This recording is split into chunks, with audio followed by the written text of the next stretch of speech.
Personalization live session.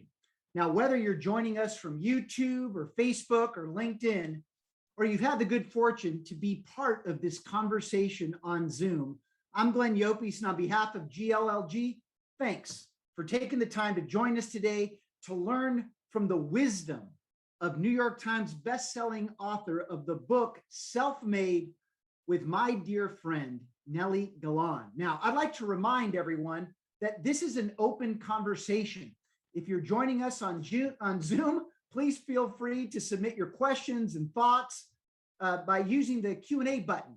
GLLG staff will be on standby to ensure that we organize the flow of questions and that you get an opportunity to ask Nely a question on an open mic.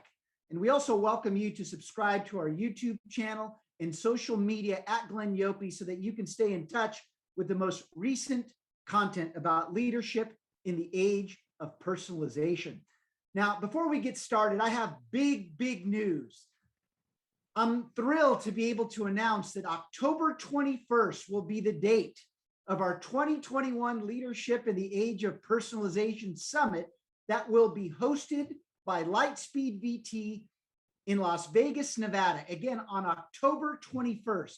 Now, what's going to happen? Number one, it will be a hybrid event, in-person guests and speakers in Las Vegas, and of course, a live streaming audience.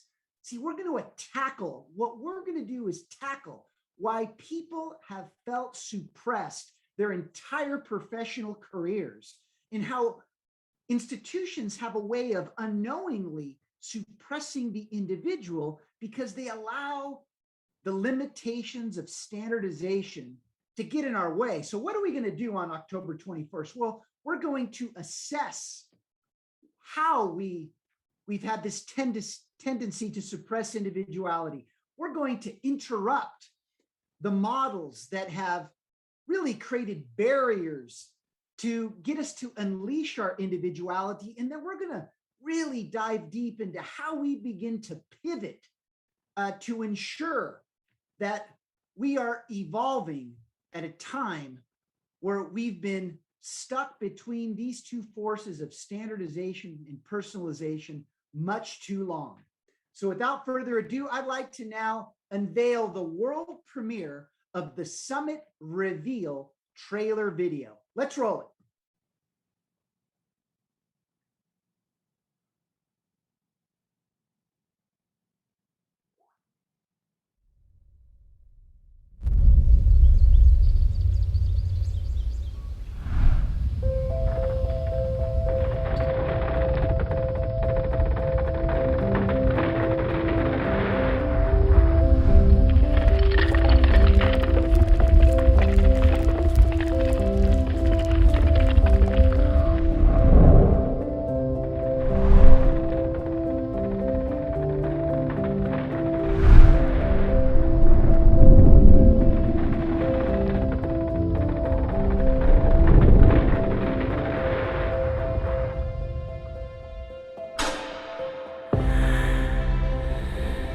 The events of 2020 set a lot of transformations that we've needed, but have been fighting for a while. We made big changes during the pandemic. And big promises during the social unrest.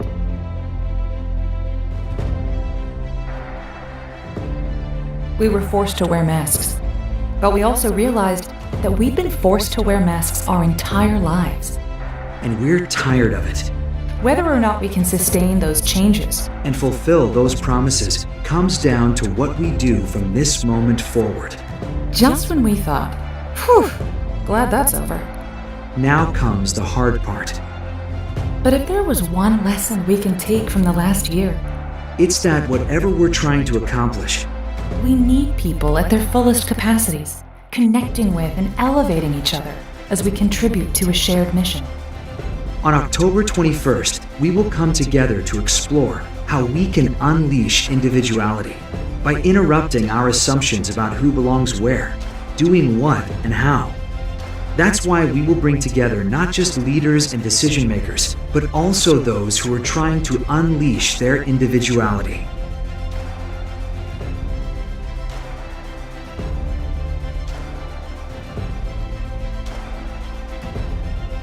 Together, we will explore each of the steps required to continually assess, interrupt, and pivot toward a leadership model that restores dignity and activates individual capacity. Assess Interrupt. and pivot. We call it constructive interruption. And this is just the beginning. Leadership In the age of personalization.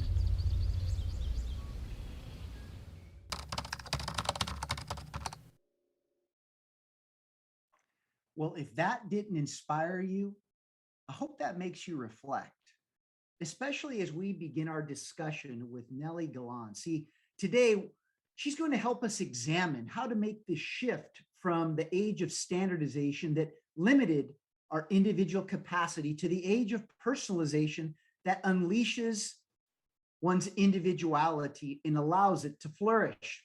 See, Nely has been a trailblazer in everything that she's done, and one who's excited about sharing her wisdom.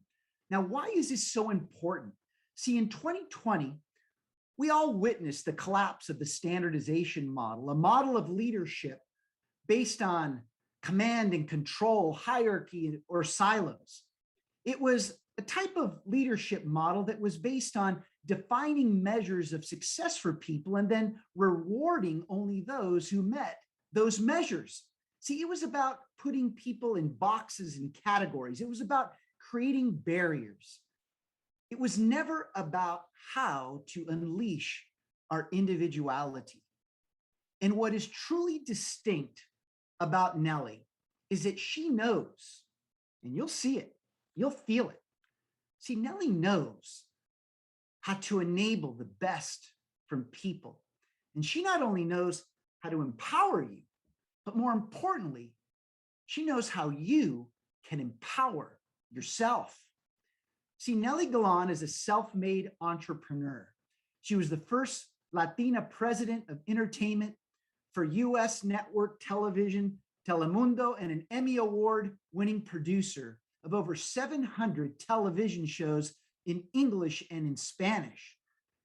Now, you'll hear from Nely that she took a mid-career sabbatical, completing a master's and doctorate in clinical psychology, where she focused on the psychology of money in multicultural communities. Now, Nely authored the New York Times bestselling book, Self-Made, about the revolution in women's entrepreneurship led by multicultural women in the United States and emerging women around the world. Let's roll it.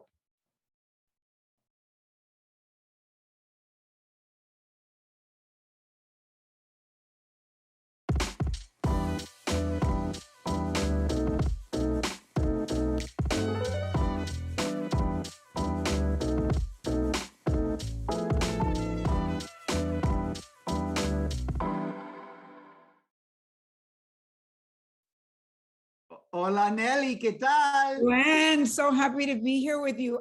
I was inspired by your video, and I loved what you said in the video. We've all been wearing masks all along. I think that was very deep, because we have been wearing masks all along. So I'm thrilled to be here with you and talk about all this. Well, thank you, Nely. And I know we have a lot of people that want to start asking you questions. So Nely, how did we get to this point?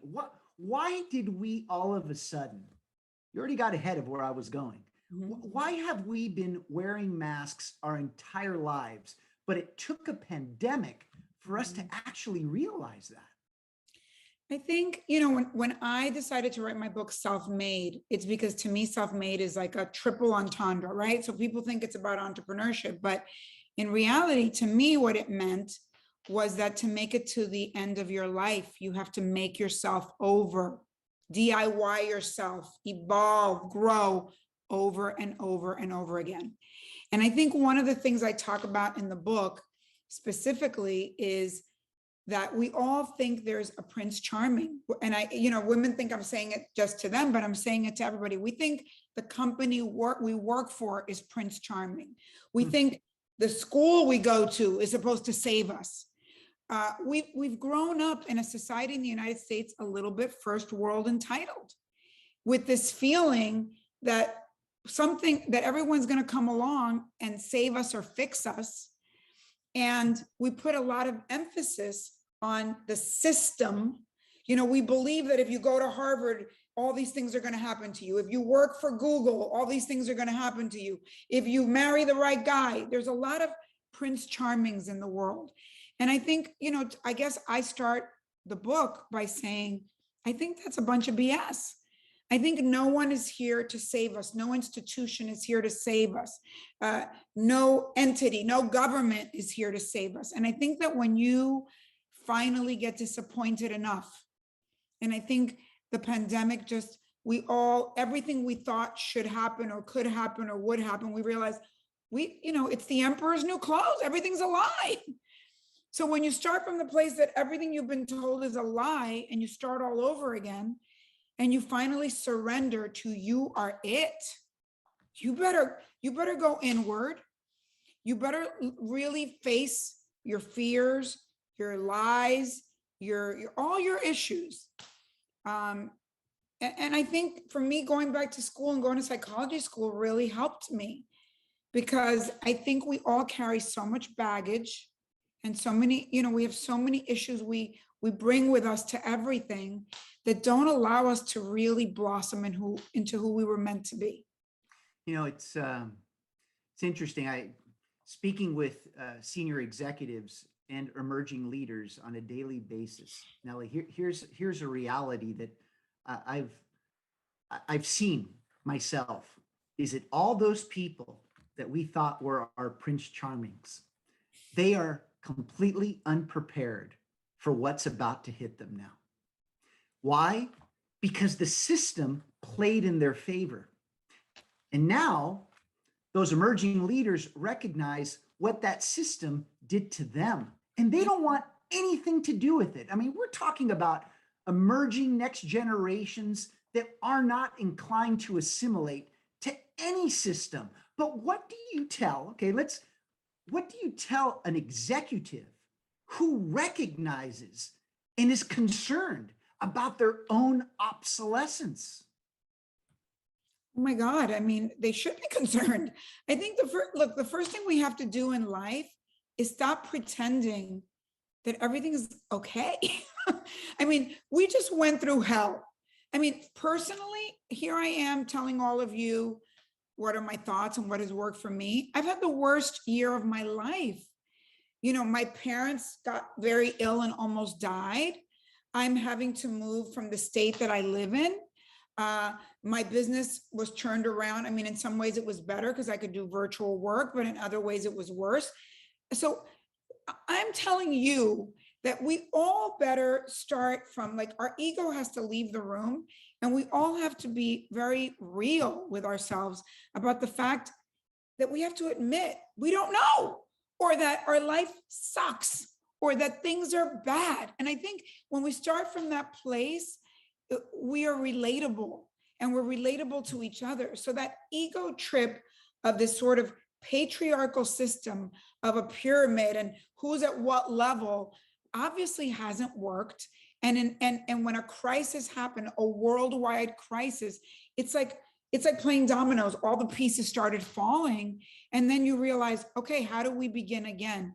And I think we begin again with honesty, that we're all scared, that we don't know what's coming next, that we have to, take it as we go, that we have to change and evolve as we go. How can we make massive decisions about changing our lives when on a daily basis it changes? If we just heard yesterday, the whole world might be closed down again in 2 weeks, how are we supposed to go back to that patriarchal model and go, okay, now before we did this, now we do this? No, we don't know what we're going to do, because it's changing on a daily basis. So that means you have to get really comfortable with vulnerability and to say, you know what? I have to have faith. I have to take steps on a daily basis, and I have to know that I'm going to figure it out. But if we are in our ego, and if we think we know something that we don't know, or we're pretending to our team that we know, and we're not being transparent, it's going to be very obvious to everybody. It's better to just say, I don't know. I'm screwed up just like you. I always say to people when I go out and speak, I realized a long time ago that I put my eggs on a boss, let's say, who I kept thinking, if I'm a good girl and I do everything right, they're going to know to give me a promotion. They're going to know to give me money. And then I find out my boss is getting divorced, or my boss had a kid that was hospitalized or handicapped. And I realized, why do I think that that person doesn't have any problems and that their day is built to save my life? No, I have to save my own life. I have to speak up for myself. If I need a raise, I have to ask for it. I can't think I'm a goody two-shoes girl and somebody's going to recognize me. No, they have a lot of problems. I don't even know half their problems. We don't even know the problems of our bosses and our bosses' bosses. So I think we have to start from the place of, you better find your own identity. You better ask for what you want. You better know what you better have a plan for your life. The way we all write business plans for our businesses, we all have strategic plans for the company. Do you have a strategic plan for yourself? And in this day and age, it better be a short-term plan too, because everything's changing on a daily basis. Well, nowadays, there's no such thing as an annual strategic plan. I mean, for goodness sakes, Nely, most strategic plans, they become irrelevant because we don't execute upon them. And we realize that opportunity gaps widen faster than we could even identify them. Why? Because we all got challenges to face. And when, in fact, what you just laid this up, but before I lay it up with the polling question about identity, I like to remind everyone that this is your conversation. So put your question into the Q&A panel. Nely wants to answer them. And you can see that she's prepared to be extraordinarily real about what it is that you might be dealing with or an opportunity that you'd like to engage with. So if you could please put up the first polling question, please, is a live polling question.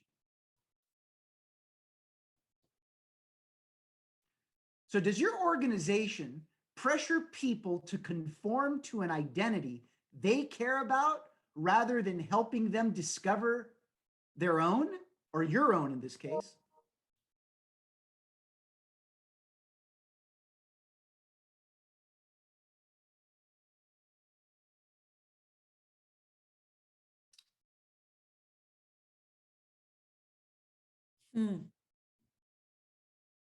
Well, you know that if it's sometimes, Nely, it means no too. Yeah. Anyway, no, but I realize sometimes. Okay, good. All right. So Nely, what's this telling you? What is the data telling you? Well, I mean, I think, listen, I've been both in corporate America myself, and I've also been an entrepreneur. And I'm going to tell you the truth. I got so sick in corporate America. I had 9 breast lumps that my body kept creating. It was very difficult for me to watch a lot of things that I watch in corporate America. But I will tell you this. I think that we all, when I look back on my time in corporate America, I also feel like if the organization is not there to help me, if their corporate system doesn't work for me, I still have to make it work for me by me creating my own identity, by me standing up, by me saying whatever, because in that space and doing that, you either will realize this isn't for me, or like what I've learned over time is I've turned even bad situations in corporate America into my business school. I sit there and I say, what am I learning in this moment of, if I in the future were ever to have my own company, let me write down, what are these people doing that's really messed up? What will I never do? What are they doing right? Because even corporations that you may be unhappy in are doing something right. What do they do right and what do they do wrong? Let me write it down. Let me try to speak up. If they don't listen, I'm learning. I'm in business school for myself. I'm learning, I'm growing. You have to do that too. You have to take, a bad situation and turn it into a good situation. Otherwise, if you're victimized in a situation for your whole life, all you have is this moment. What did we learn in the pandemic? We could all be dead. So if you're in a bad situation, you've got to find the way to make it work for you. It doesn't mean, not from a victim place, from a victor place. And what do victors do? You find the thing in that horrible situation that makes you grow. So And now that's how I look at everything. I love it. We have a first question, but I just wanted to clarify one thing that, see, what a brand identity has historically been about, Nely, and you know this, is about shaping what people want and need to match what their brand offers. And what I'm suggesting here, if we're going to find balance between standardization and personalization, it needs to be about individual identities. That's right. That do what? They shape what the brand offer to match what people need and want. I mean, look, if organizations have been spending millions, if not billions of dollars for personalization in the marketplace, why are they not doing it in the workplace? What a huge mistake. And let's talk about that. Let's talk about how we can all add to that. I mean, I think how much time do we all spend, which I did spend that time when I went back to school, peeling the onion of yourself and asking yourself, what am I uniquely great at? What is my purpose in this life? You know, for me, I'll just share how the big shift I had. I was producing a lot of TV shows and I was good at it. And I was really good at selling shows and making shows. But sometimes I felt like, there's a lot of people that can do this as well as I do it, right? And I had peers of mine that I thought were even better at it than me. And when I took a sabbatical and went back to school, I had the time to say, what is it that I'm uniquely good at? And I thought, I'm really good with money from an immigrant point of view. Not because I was born rich, but because as an immigrant, I learned the value of money and how to save money and all these things. And then because I worked for a lot of billionaires, I also learned all their tricks about money. And the combination of those things uniquely was something that I wanted to share with the world. And then you start coming up with, what is your unique proposition in this lifetime? And that doesn't mean from one day to the next, you're going to get to it. But now you started a new intention. And I think sometimes many of us are in a corporation in the wrong job because you're good at something and you've done it forever, but it doesn't make you happy. And it's not I think we all have something unique to teach others. When you find what you want to teach and you track yourself in that direction, all of a sudden the right door is open for you. So on that note, Nely, I'm sorry, on that note, look, we've got a bunch of questions. People are wanting to hear from you. So here's the question. Miss Nely Galán, and this is from Robert N. Johnson. Robert, hey, do you want to take the open mic there, my friend? Looks like he's going to join us. Robert? You want to unmute? Then I'll start it. It says, Miss Nely Galán, how did you handle people expecting you to be their savior, fairy godmother, Prince Charming? What steps have you taken? Oh, there you go, Robert. Go ahead, Robert. Hi, Robert. I had to get the Indiana hat so you guys know the feeling. So, so you read the question.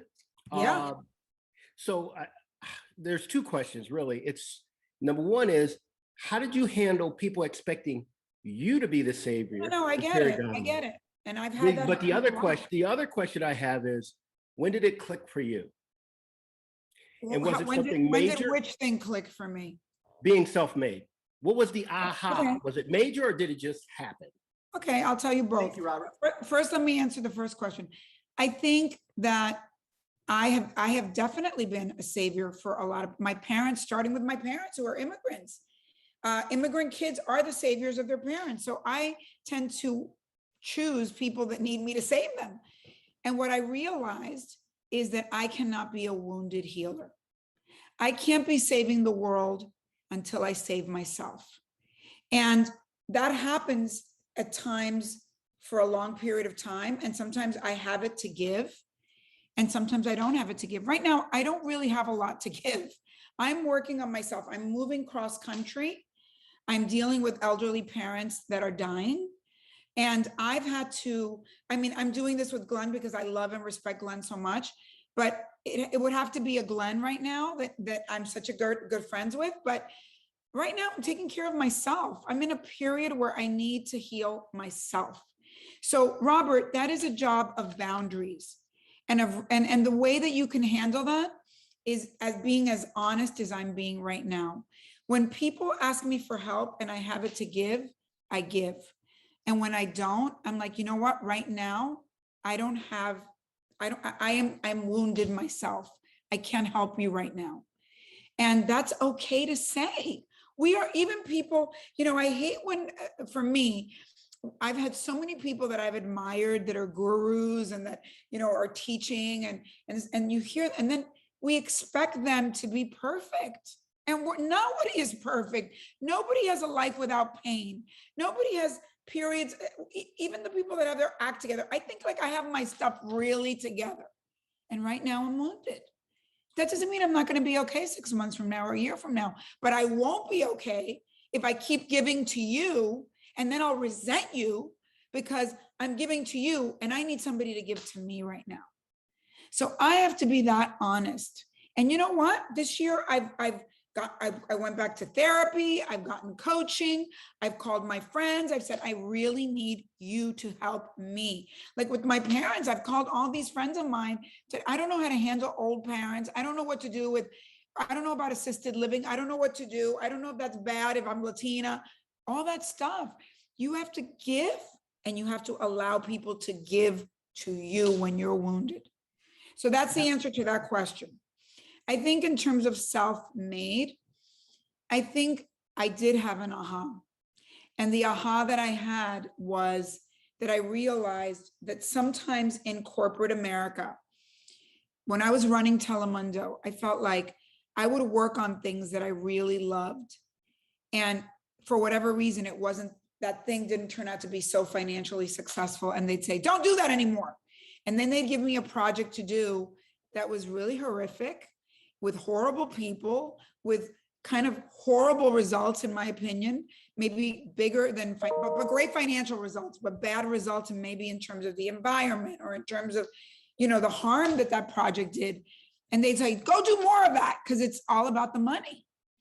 And I'm not saying, listen, I'm a capitalist and I'm not about not making money, but I had to realize, okay, the common denominator in my story of all these companies I've worked for, and when I'm unhappy, the common denominator is me. I am allowing myself to be in these situations because I'm not being fully honest with myself. Who am I? And I had to say to myself, I'm a grower. I am someone who likes to evolve. I'm someone who can't be doing in 2021 what I was doing in 2007. I'm no longer that person. And I have to put myself in, and the hard part about having that aha, Robert, is that then you're in situations where you're scared and challenged. If you really are true to yourself and you say, I am self-made, I am making myself over and over again, then you're also constantly putting yourself in challenging situations, because it is easier to be in this box that other people pay you to do something in a box where you don't know the big picture. And you're just doing something that after a while you could do in your sleep. That's easier, but you're not really happy. And so I think this whole notion of self-made is so important. And we're going to go to another question here, but what I'm gathering from you is that self-made is recognizing that you are taking ownership of a journey of continuous reinvention. Yes. No one is reinventing you. You are reinventing yourself to get out in front of the market so that you can influence what you desire to do and inspire others to do the same. Because much like you said, you're a grower. Let's face it, you can't be a grower without being a sharer. It's impossible. That's and right. You said that. And so the question here is, how many of us are willing to share in their pursuit to grow? Yeah. This comes back to, do we have the self-awareness in recognizing just how many people we push away from us that can very well serve a bigger purpose for themselves and ourselves by bringing people in, not pushing people out? Nely, next question. And this comes from Pete Barron. Pete, let's put you on the open mic and have you ask your question to Nely Galán. Hi, Glenn. Hi, Nely. Thanks for doing it. So, in this whole talk about the age of personalization, we always talk about how when people come to see their authentic selves, the entire organization experiences more success. And just to go back to a point that you raised earlier, Nelly, it seems to me that leaders need to let go of their egos in order to unlock the authenticity of those under their charge. And that goes for everything we're going to talk about in the summit in October. Doctors need to let go of their egos to have better health results for their patients. Corporate leaders need to let go of their egos so that their organizations can be more productive. And professors need to get rid of their egos so they can unlock the authenticity of their students.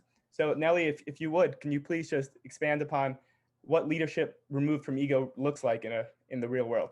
That's a great question. Well, I think, first of all, it's very hard to do that because the whole system is designed to say, you're an executive vice president, you're a director. There is a caste system in corporate America.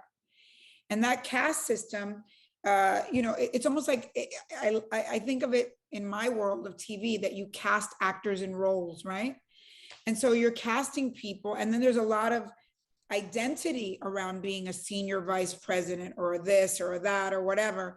So I'm not saying that it's really easy to let go of your ego in a system that is designed to be ego-based, right?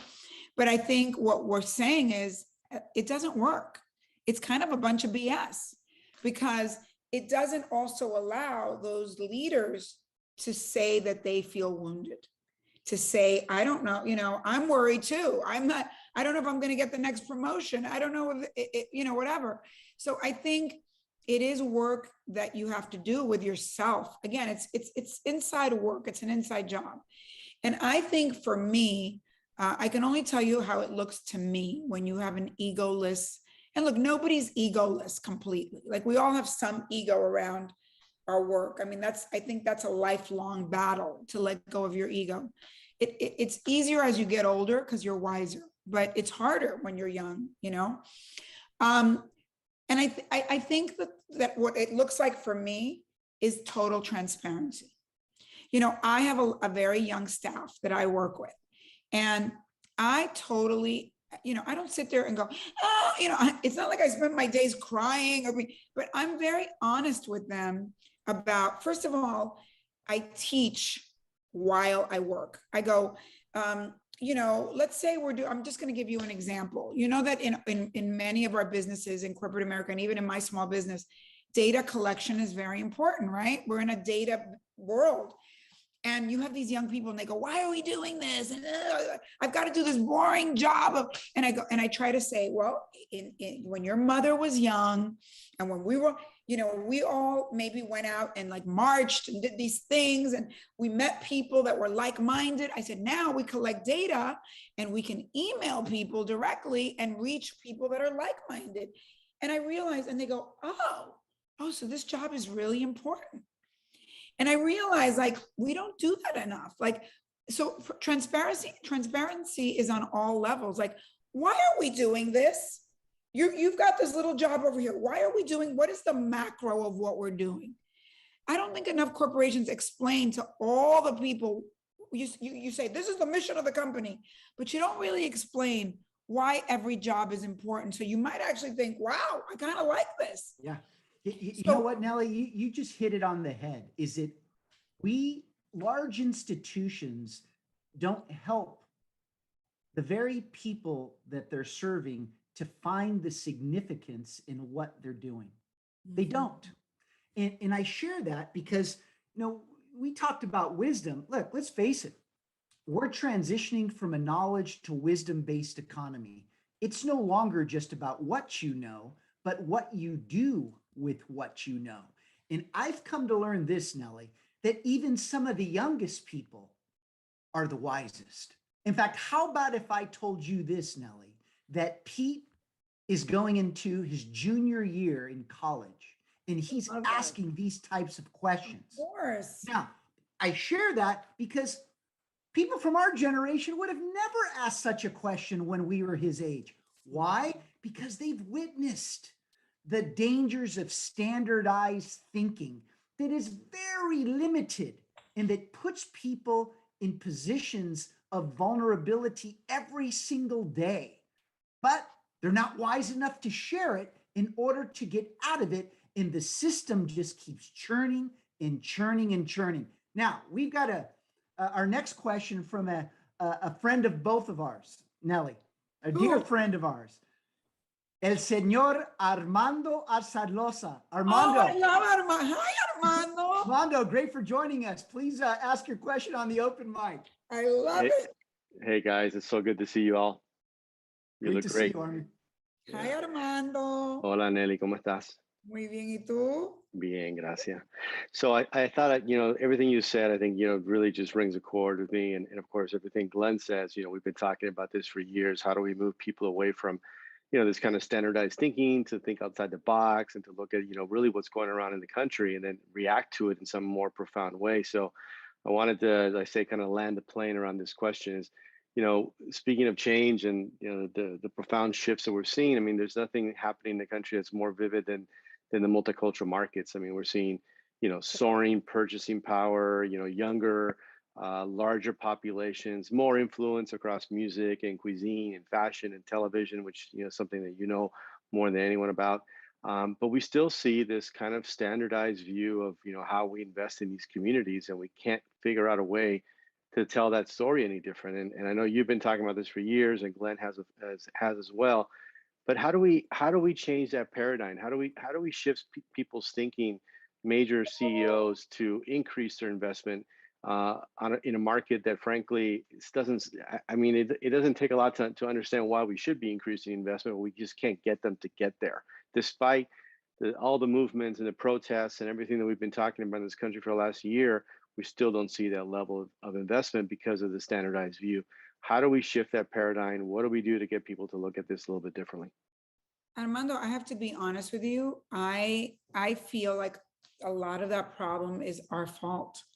I feel that when you have African Americans speak up in America, and they've worked at it for a very long time to find a voice, and the rest of us, you take all the other multiculturals and we just accept that corporations, I mean, I sit on, as you know, on a lot of these boards, and I fight. And when the whole Black Lives Matter thing happened this last year, they cut budgets for every other multicultural. And I'm like, no, you can't do that. Because, we are, for instance, Latinos are the #1 customer, and you have Asians, and you have all the, so I think it's also that Latinos have not, I'll speak for our group, have not figured out how to speak up loudly en masse in a way that demands the respect, not as a gift, not as a giveaway, not as anything, as the #1 purchaser in America.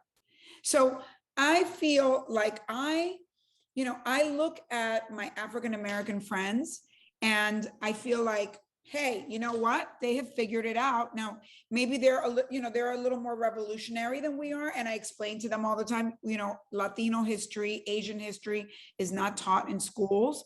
And so you don't realize that we come here from a place of gratitude.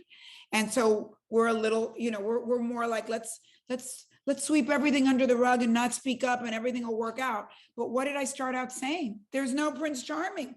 If you don't speak up, if you don't, as a group, say, we're not buying from you if you don't do anything for our community, because we're your #1 client. And I think it's hard, Armando, because for people like you and I that work with a lot of these brands, it really has to come from, it has to come from a bigger group. I mean, honestly, I'm exhausted from the last 2 years speaking at every Latino organization, every Asian organization, every Black organization, and saying, look, if you guys don't go to corporate America and say, we're not going to buy from you. I mean, this isn't a gift that someone's giving you. I think that multiculturalism is still seen as something that is like you're being done. They're giving you a favor. They're doing you a favor by giving you projects or money or whatever. I don't want your favor. You have my purchase. Yeah. I demand things for my purchase. To me, it's very mathematical. So go, Nelly, you know what? You've got so many questions here. Everyone wants to speak with you. we got about 15 more minutes. I just want to add this. But wait, can I just say for Armando, Go, of course, go. I think this conversation, Armando, if you and I would love to talk to you about it. The best thing we could do is go speak at these corporations and say, guess what? This is not a gimme. This is like, you know, and we have to also go talk to all these Latino organizations. And let me just say, this year, I've been very proud of some Latino organizations because there was a specific issue with a specific company and they really came through. I mean, we had to guide them, but they really came through because it wasn't right. It wasn't right. And I'm not saying, again, I go back to math. When I talk about companies doing the right thing, I know people don't do the right thing because it's the right thing. They don't. People do the right thing if they make money. And that's where that's how I like to speak to corporations. How could your marketing budget be this when we bring in this? That doesn't make any sense. It's not okay, period. So do you want your math to grow or not? And I think until we speak like that, from a mathematical point of view, not from a handout. I don't want a handout. I don't want to be given anything. I want to go and just numerically show you what is my purchase power with your company. Yeah. And does your company look, if my purchase power is X, your employees should match that percentage because your company needs to look like who you're marketing to, and you need to listen to those people.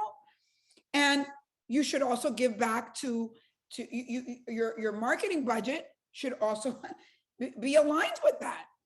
Yeah. You know, Army, just some perspective. And I know that you know this, but here's the reality.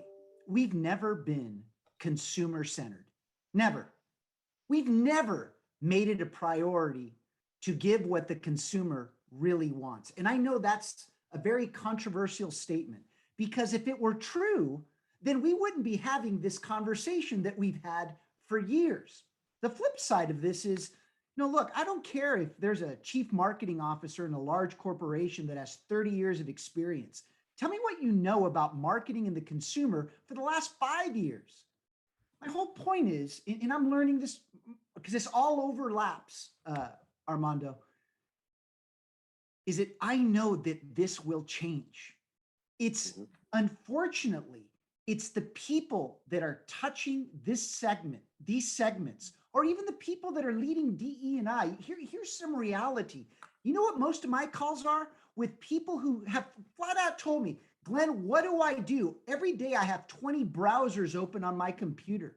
And yet they're the chief diversity, equity, and inclusion officer. They're the chief marketing officer that's trying to serve their patients in a more authentic way. What does that tell you?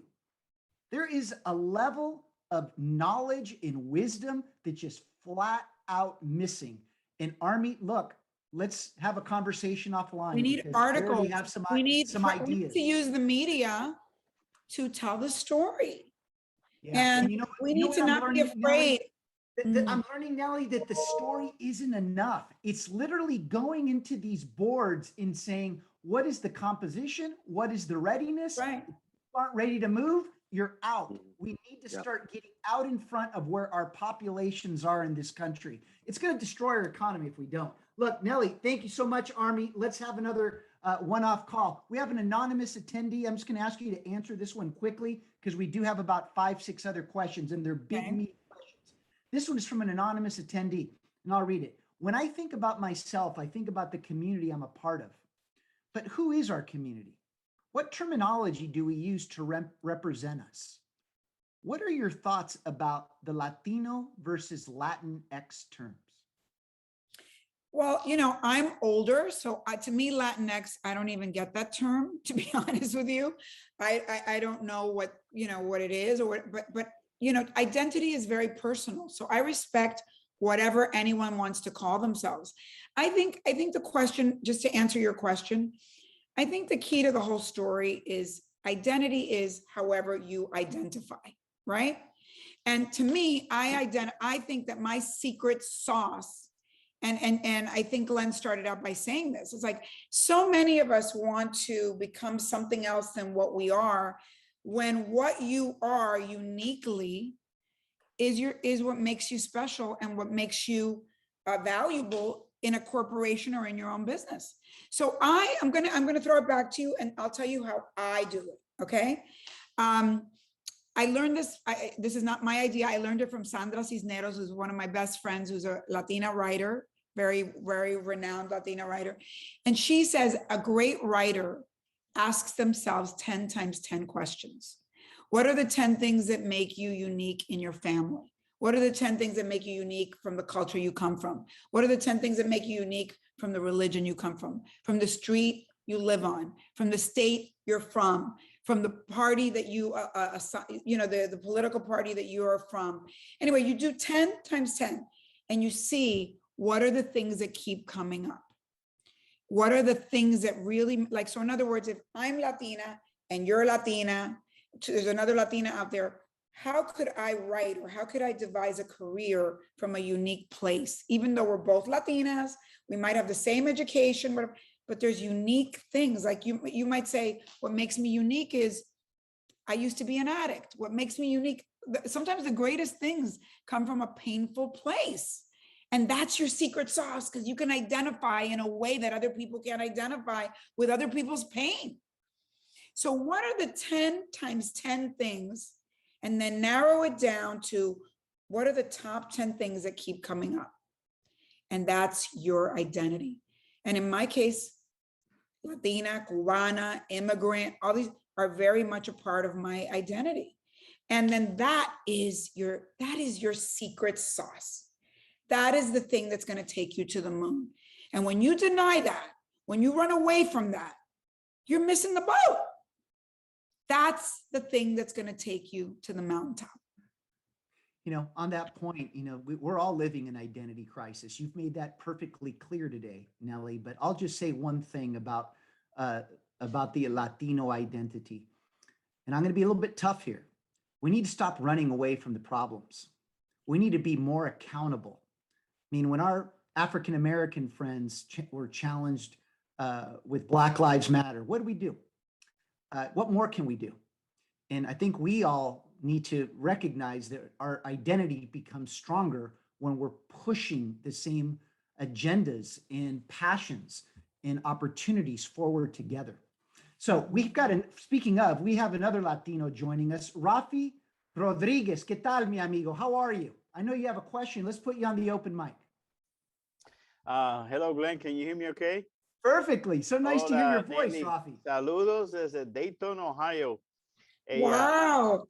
I'm a great friend of Glenn, and I'm a fan, and I admire him greatly. You know, it's Glenn, you're on the right track, and Nely, glad to meet you. But one of the things I noticed in my Air Force career and throughout business career, sometimes corporate America, they don't think that minorities can make it to the top for whatever reason. You kind of alluded to this earlier. Mm-hmm. And a lot of us come with what I call fire in the belly to succeed. And Glenn has talked about this in his books and what have you. In your experience, how have you confronted that situation when they think that minorities, in that case, Latinos, you're good enough for this level, but you're not good enough to race to the top? And that kind of ties into our own identity.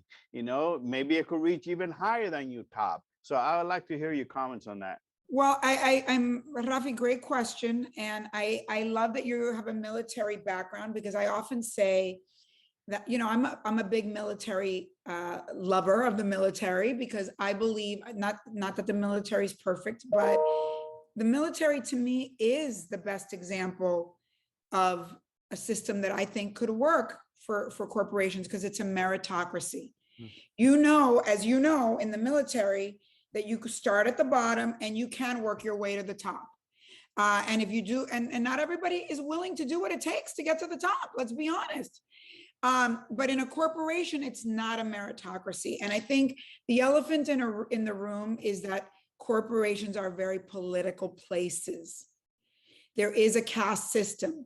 There is a It's kind of a like fraternities and sororities, and there is a whole system that has nothing to do with who is the best for the job always.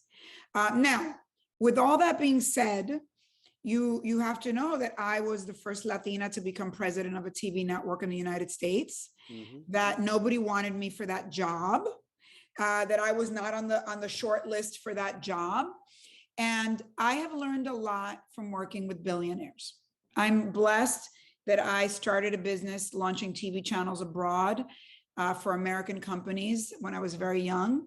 Very much so. Think of it as if in today's world right now, you would have gone to work, Netflix is your client. So back then my clients were, Fox and HBO and ESPN. And I got to work with the presidents and the owners of those companies. And what I realized is when they want something, the difference between billionaires and the rest of us, they're not smarter than us, to be honest with you. They just have all this fear and they just go, screw it, I'm going to do it anyway. If I have fear, then I really do it. I don't think a lot of people know that when the job was, that when Sony bought Telemundo, I decided I wanted that job. And I went and I was very easily able to interview for the job. And the president of Sony said, you're not right for this job. You're too entrepreneurial, you're too rogue, and I can't hire you. You don't get corporate, whatever. And I spent $75,000 of my own money.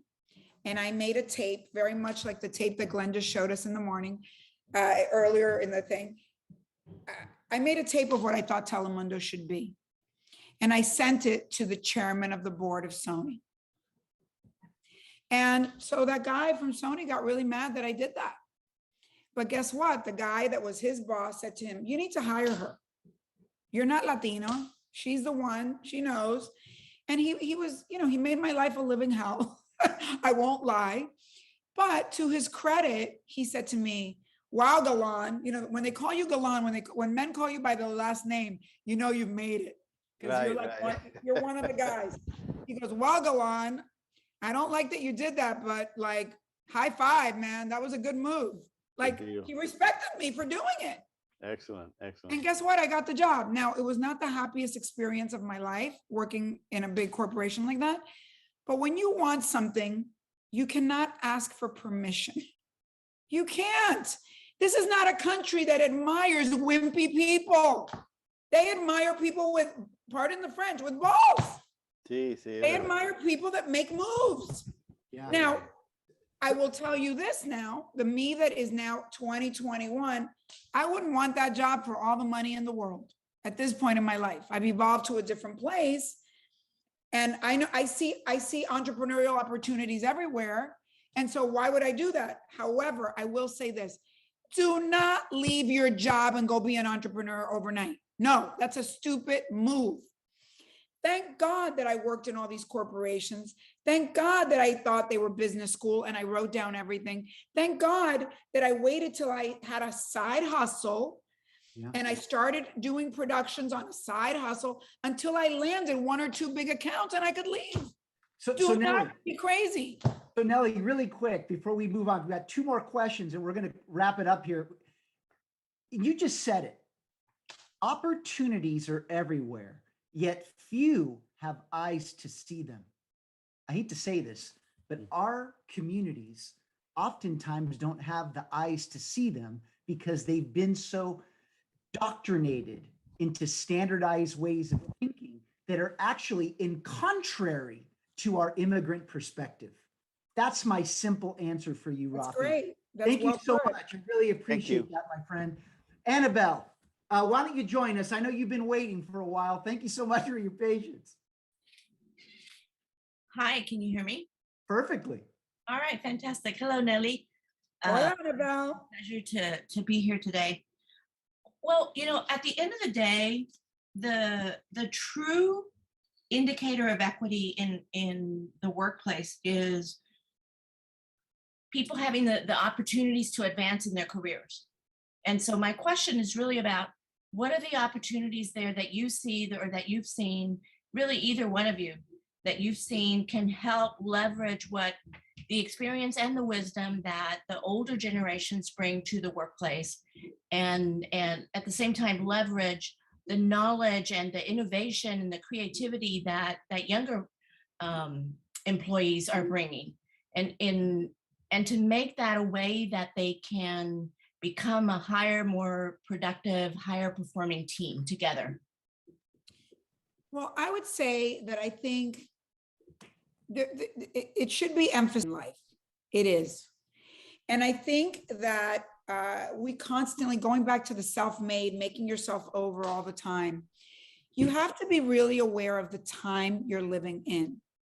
So for instance, right now, we don't know if we're post-pandemic, we might have round 2 of a pandemic, but what are the, you have to say to yourself, and Glenn and I've been talking about this for the last few months, you have to think of yourself within the context of the time you're in, meaning, where's the best place to live?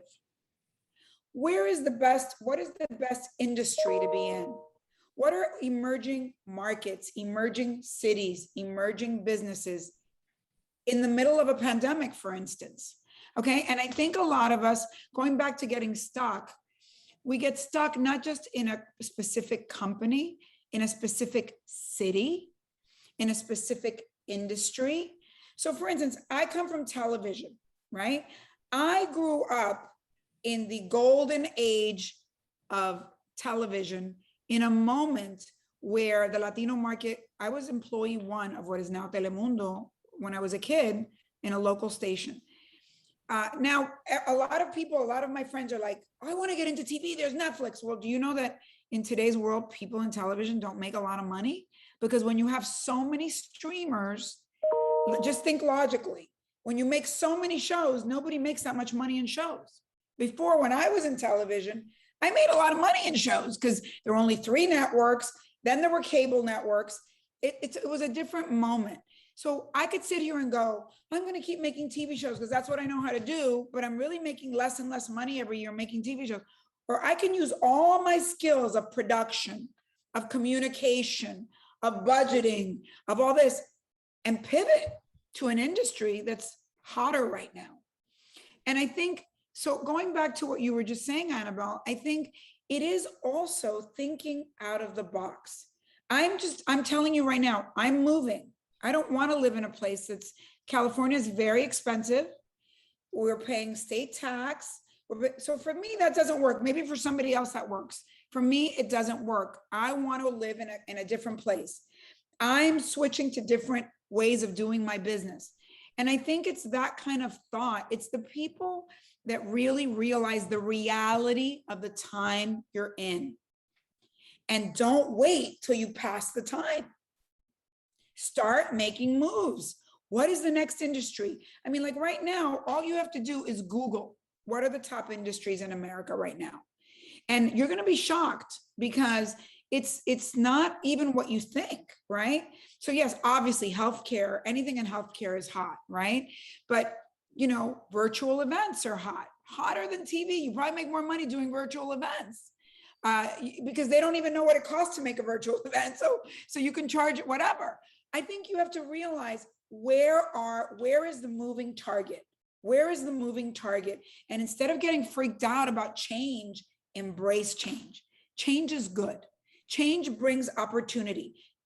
Change brings abundance. And go ahead. And it's true in corporate America as well. This is what I would say to everybody. This is how I think. I think when you're working in a corporation, you should go, what's the real estate I want in this corporation? I think we forget that corporations give out so many contracts to so many people, and especially women and minorities. And you should say, I want to go into the department that gives out contracts for printing. I want to go into the department that gives out contracts for marketing or for videos or for this. And go and switch to that department and then figure out, how do you get the contract? That's what I did. I worked at networks. I worked at HBO and all this and all that. And I go, how do I get the contract to launch channels for them? They're looking for somebody.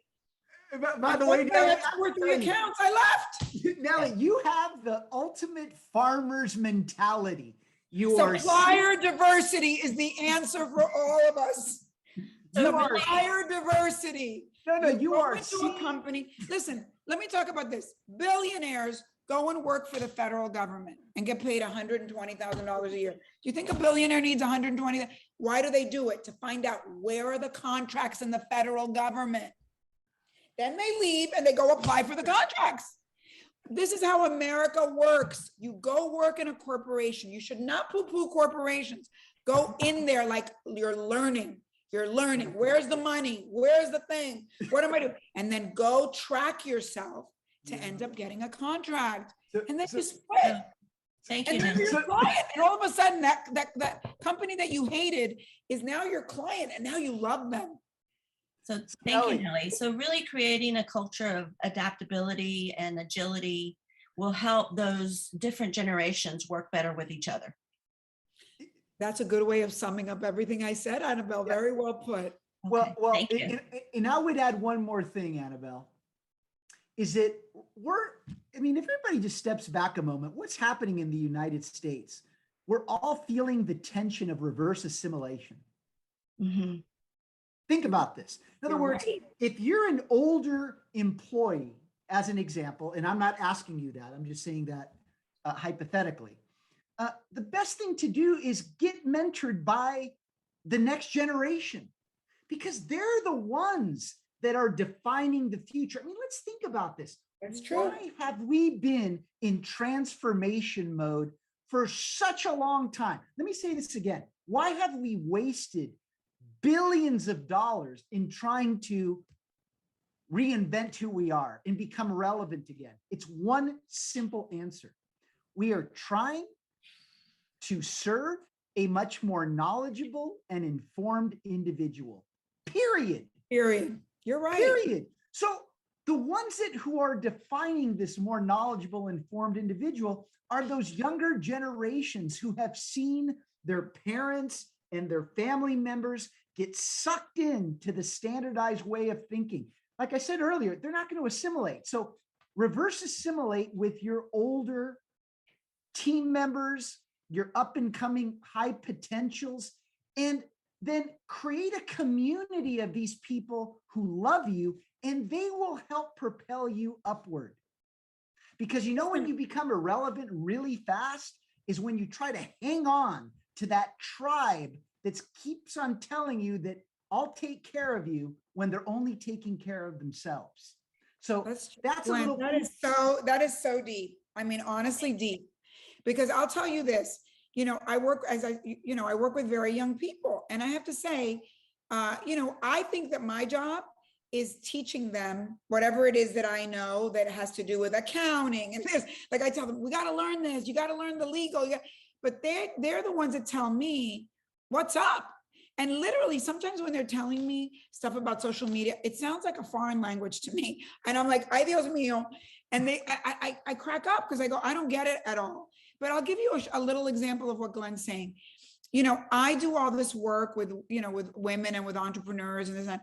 And my son says to me, Mom, I'm checking out your social media, and Mom, you really need to be on TikTok. And I go, TikTok? Are you insane? I mean, that's the most ridiculous. And he goes, Mom, you're teaching older people. All these young people on TikTok are making money and they don't know anything about money, and they need to learn money from you. And I go, Lucas, and then he goes, and you're doing it in a boring way. Like, don't go on and on and on and on. Like, give me a little snippet. And he made me do TikTok. And I go, oh my God. And Are you there with us, Matthew? Okay, I'm going to ask the question. Here it is, Nelly. We beat the wisdom out of our young people in asking them to conform to external scripts that are not theirs. And we fail to give them the empowerment to strike out on their own and permission to differ without feeling shame or guilt or rebellious. Thoughts on that programming? Listen, what comes up for me is, she's going to kill me for saying this, but Jennifer, who works with me, was going to an event. and she was wearing this outfit to the event. And I said, do you really want to wear that? Because I don't think people are going to take you seriously when you're wearing that outfit. This is something so simple, but it goes to that. And she's like, you know, with all due respect, she goes, that's your generation's issue, that women were not allowed to be respected if they wore something, because our generation doesn't judge people that way. And I go, really? And she goes, really? And then I asked my son and I go, do you judge women that wear like kind of a sexy outfit and think that they're not that smart? And he goes, no, mom, that's your generation. And that goes back to how you and I began, Glenn, the baggage we carry, the baggage we bring to a job, to a corporation, to a relationship with younger people is tainted with what we've been through. I mean, I feel like, you know, maybe when I think that, and when she said that to me, it kind of made me jealous, because I think that I've never been able to do that. I've always felt like if I don't try to look more serious, I have been judged by how I've looked, or if I look too sexy, or if people judge me and this and that. And, you know, I've even gone through periods of my life when my book came out where I even said to myself, I want to be like heavier. I don't want women to think that I'm trying to like be cuter or this. I want to be serious. And she's like, wow, that's really like old school thinking. So we do bring our bias and our judgments and our trauma from the past to a generation that doesn't even think that way.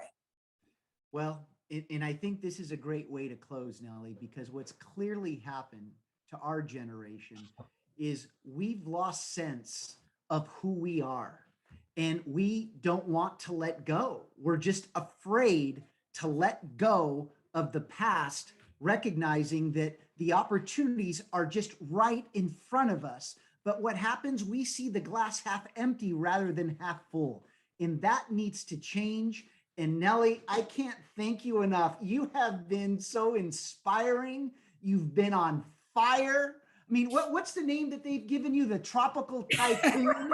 Man, I have felt the storm and the heat of the moment, and I can't thank you enough. You've been wonderful, Nely. And look, you have a lot of people out there that are sending you nice little notes here on chat, but I want to tell you that from the bottom of my heart, gracias por todo. Thank you for everything. No, gracias a ustedes. And your message. The one thing I want to leave you all with is I do think that what we have to offer, Glenn, which is also very valuable, and I know that my team would say that, there is something beautiful about hearing about the failures of the people that came before you. No question. You know, I'm very honest about telling people, you know, where I've succeeded and where I've failed. And I think that a lot of us in the old, sort of our age, didn't really listen to people, or maybe people like, again, you know, that whole campaign that used to be on TV all the time about never let people see you sweat, right? It was a deodorant campaign. Yeah. And the vibe in the country was don't ever let anybody see your weaknesses. So a lot of our mentors didn't tell us what was coming. And as they say in Spanish, metimos la pata, we made mistakes. I'm very honest about telling my team where I'm flawed and what are my mistakes. And please don't go down that road. And what are my regrets? And I think that people in leadership don't speak enough about their failures, about their regrets, about what they should have done, what they could have done better. And I think that is the greatest gift we can give as leaders to the people that follow. You know what? You've given all of us a gift, because you have been an example of what leadership really means. And when you talk about, you know, legacy or what's next, I mean, we're all responsible. All of us are responsible to uphold the heritage and traditions of our organizations. But in the age of personalization, it becomes more of a responsibility for all of us to grow on those traditions and to respect the ideas and ideals of what's coming up right before us in our very eyes, because That's how we're going to discover. That's how we're going to create future legacies. And at the end of the day, this has been part of your message today. Is it take off the coat, be human, allow yourself to be known and seen as an individual. This is just as messed up as everybody else because they haven't caught up to the change. They never did. And now it's come to bite them. And this next generation, when they hear that, you know what they do. They step up and try to be part of the solution. And I think that's what you've done for all of us today. You've inspired us to recognize what all of our responsibilities are to make sure that we push our traditions forward so that we can create what the next not only generation will look like, but the path forward. And that means that we, as let's just call it the Xers or boomers of the world, we need to be able to roll up our sleeves and help them in that journey rather than give up. And that's my biggest concern, is that all these senior leaders are giving up rather than hanging in there and recognizing that they were given a chance by someone in their career. Now they've got to step up and do the same for others. So anyway, I don't know if you have any closing comments, Nely. Well, I think that what comes up for me is because Simone Biles last week spoke about mental health, and because I'm a psychologist and that's one of the tools in my box, I just have to say that I don't think enough people talk about the price you pay for success. And it does take a toll sometimes, and it does affect your mental health in many times. And I have been very overjoyed to see so many young people going to therapy in this pandemic and seeking out emotional help. And I just want to normalize that for everybody, because again, as my son would say to me, he goes, "Mom, you're like Kobe Bryant, and Kobe Bryant had like 8 coaches." And I go, "Yeah, and if Kobe Bryant could have 8 coaches, so can I." And I don't think many times we feel that we deserve the help that we need. You can't do this journey of life alone. It is an obstacle course. And so I want to normalize for all of you that those of us that kind of come out quasi-normal and quasi-great have gotten a lot of help from a lot of people and have also spent our money. You have to invest in your wellness. And it is a rough ride, this life that we live, even in a first world country, when so many other people around the world have it so much worse. And you have to prioritize yourself, your wellness, and when you're wounded, you have to ask for help. Amen to that. And for another discussion for another day, Nely, I've had my own personal challenges lately, and there's nothing more powerful than knowing that you have to take care of yourself in order to take care of others. And we just don't do that enough. So Nely, thank you so much. Te quiero mucho. Love you all, and happy to, just a joy to be with all of you. Thank you so much, Thank Nely. You, Glenn, for all your leadership. Always leave the show, when we lead in the age of personalization, we see things that others don't. We do what others won't, and keep pushing when prudence says quit. Have a great rest of your day.